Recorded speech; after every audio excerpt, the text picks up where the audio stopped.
I was listening to the ranking member, and she brought up something about Trump talking about Alcatraz. How did you decide to reopen Alcatraz? Can you walk us through that decision? Did I say what? To reopen Alcatraz, how will you use it? How did you come up with the idea? Well, I guess I was supposed to be a movie maker. We started with the movie making, and we'll end. I mean, it represents something very strong, very powerful in terms of law and order. Our country needs law and order. Alcatraz is, I would say, the ultimate, right? Alcatraz, Sing Sing and Alcatraz, the movies. But it's right now a museum, believe it or not. A lot of people go there.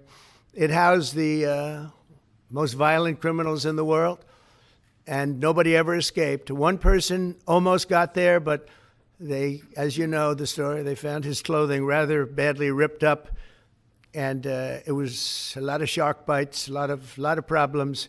Nobody's ever escaped from Alcatraz.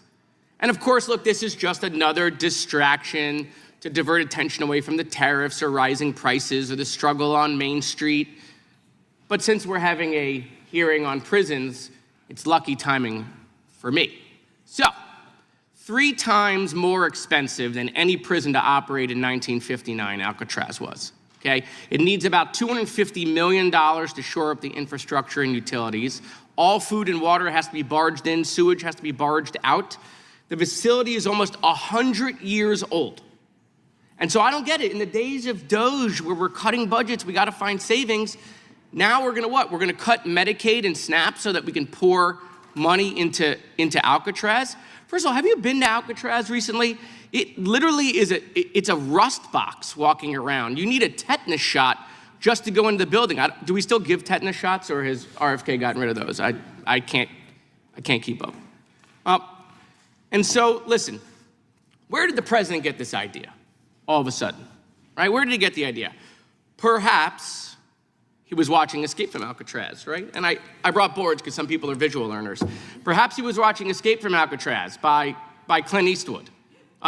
Actually, funny part about that, it was actually on television in South Florida. It was on PBS South Florida over the weekend when Trump was at Mar-a-Lago.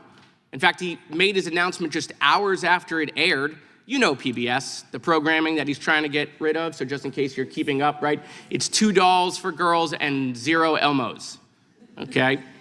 But maybe I'm wrong. Maybe it wasn't that. Maybe he was watching The Rock with Sean Connery. You know this one. This is where Sean Connery goes back to Alcatraz because he originally escaped Alcatraz and he needed like an expert on chemical weapons. Maybe the president was just Netflixing and chilling, like watching The Rock, which is not to be confused with The Rock, right? That's a different person. And then the president's really excited about these sharks, right? He's talking about all the sharks and the person escaped, he lost his clothing. So, you know, sharks, they don't have laser beams on. They don't have laser beams, but maybe the sharks are gonna be there. So this is just all ridiculous. But then all of a sudden after that, we heard like, oh, we're gonna tariff the movies. Well, hold on a second. Why would we tariff the movies? This is where the president is getting his ideas from. We can't tariff the policy idea making of the presidency. And look, I know what my colleagues are gonna say. They're gonna say, Jared, just let the president cook. This is 4D chess he's playing.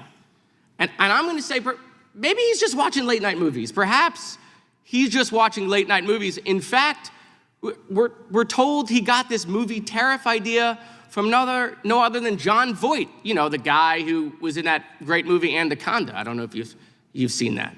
And so this is the ridiculousness that's going on. So I want to end with this. Mr. Pearl, you run a faith-based organization, right? No? Oh, it's Mr. Wild, you run the faith-based organization. Sorry.